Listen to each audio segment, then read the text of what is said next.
Witajcie! Dzisiaj zabiorę Was na wycieczkę po archipelagu sztokholmskim.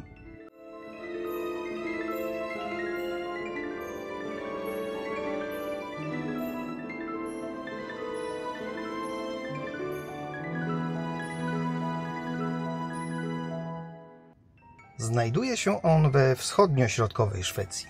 Rozciąga się wzdłuż wybrzeża hrabstwa sztokholmskiego i uważany jest za największy archipelag Szwecji i drugi co do wielkości na Morzu Bałtyckim.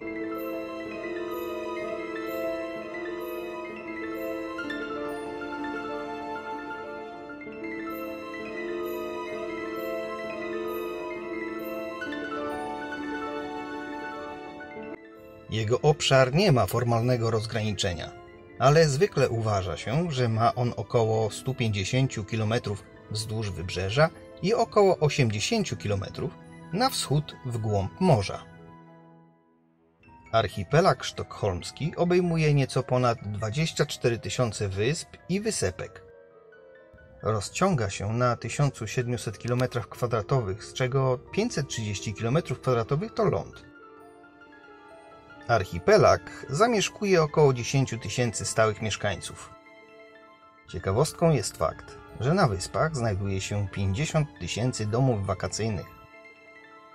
Historie kilku wysp są niewiarygodne. Przykładem jest wyspa Muske, ale o niej opowiadam w innym filmie. Teraz skupmy się na całym archipelagu.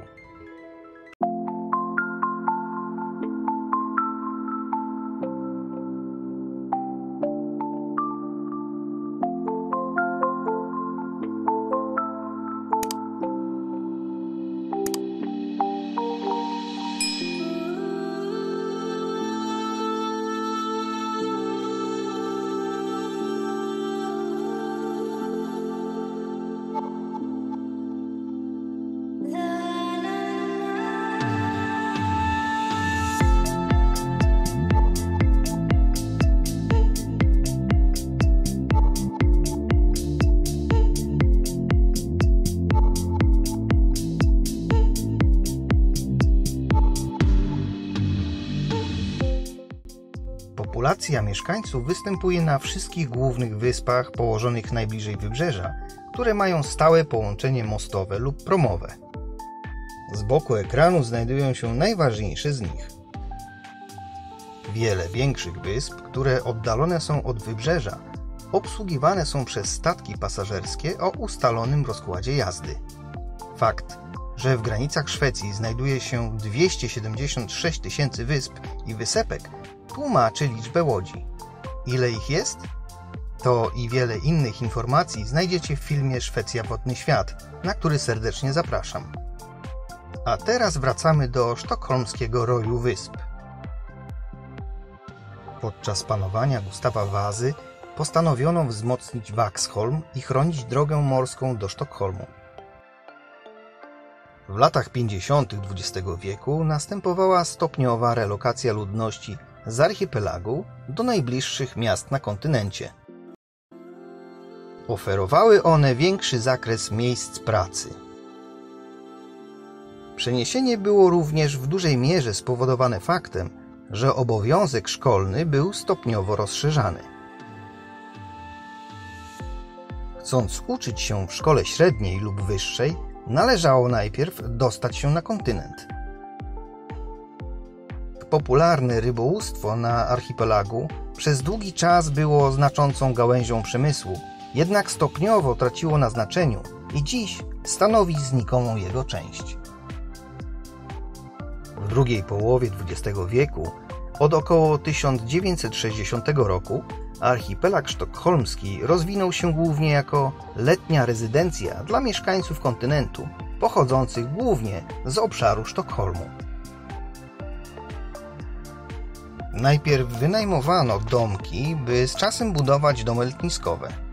Udostępniano również własny teren zewnętrzny dla łodzi rekreacyjnych, które mogły tam cumować. Rozwijał się wtedy nowy sposób wypoczynku, podobny do kempingu.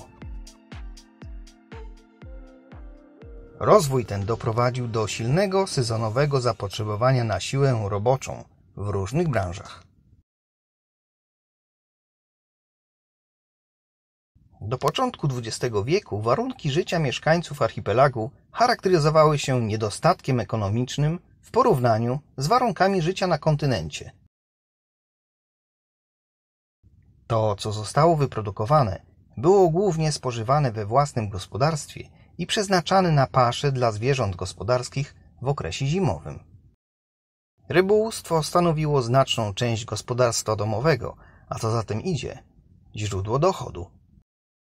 Na większych wyspach o znacznej populacji łowiono w zespołach, wykorzystując większe narzędzia połowowe, zwiększając tym samym efektywność połowów. Dotyczyło to głównie połowów śledzia wiosną i jesienią. Archipelag to wyspy i ludzie na nich żyjący.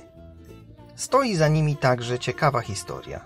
Nie będę opowiadał o zamierzchłych czasach. Przytoczę jedynie kilka ciekawych informacji, które znalazłem, zbierając materiał do filmu. Dzięki powszechnemu obowiązkowi szkolnemu, wprowadzonemu w Szwecji w 1842 roku, zmieniono system nauczania podstawowego. Wcześniej funkcjonował tu system nauczania Kościoła. Pod koniec XIX wieku wiele mniejszych szkół zostało zbudowanych na największych wyspach archipelagu w ciągu 10 lat.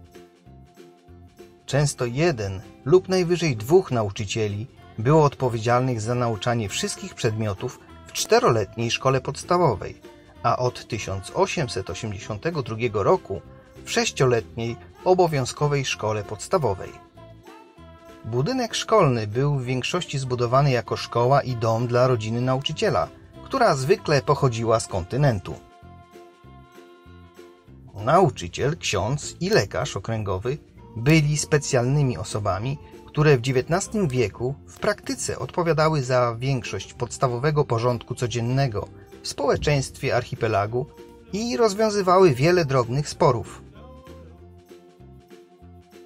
Siły policyjne w postaci szeryfa były używane tylko w poważnych sporach i czystych przestępstwach, gdyż podróż na archipelag trwała cały dzień. Jeśli chcesz dowiedzieć się o szwedzkim szeryfie tamtych czasów, zapraszam na film Szwedzka Policja, w którym przybliżam historię i pracę tej formacji.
Zanim wydawanie gazet stało się powszechne, a umiejętność czytania i pisania nie była zbyt powszechną, ważne komunikaty, również władz, przekazywane były w formie ustnej przez pastora. Działo się to zwykle podczas niedzielnego nabożeństwa, gdy ludzie tłumnie gromadzili się w kościele. Teraz wróćmy do innych ciekawostek. Rój wysepek archipelagu wciąż rośnie. Oznacza to, że wypiętrzenie terenu obecnie wynosi około 3,5 mm rocznie. Niby nic, ale w ciągu 100 lat daje to 35 cm wyższych wysp. Pomimo, że geografia archipelagu się zmienia, w praktyce nie ma to znaczenia. Dla obecnych pokoleń jest to ledwo zauważalne przez całe życie. Aby zwiedzić lub choćby zobaczyć jego niewielką część, nie musisz mieć własnej łodzi. Możesz skorzystać z rejsów statków, taksówek wodnych, tramwajów wodnych czy wynajętych łodzi. Możesz również dotrzeć do wspaniałych wysp komunikacją publiczną lub samochodem. Komunikacja pomiędzy wieloma wyspami odbywa się na zasadzie darmowej przeprawy promowej.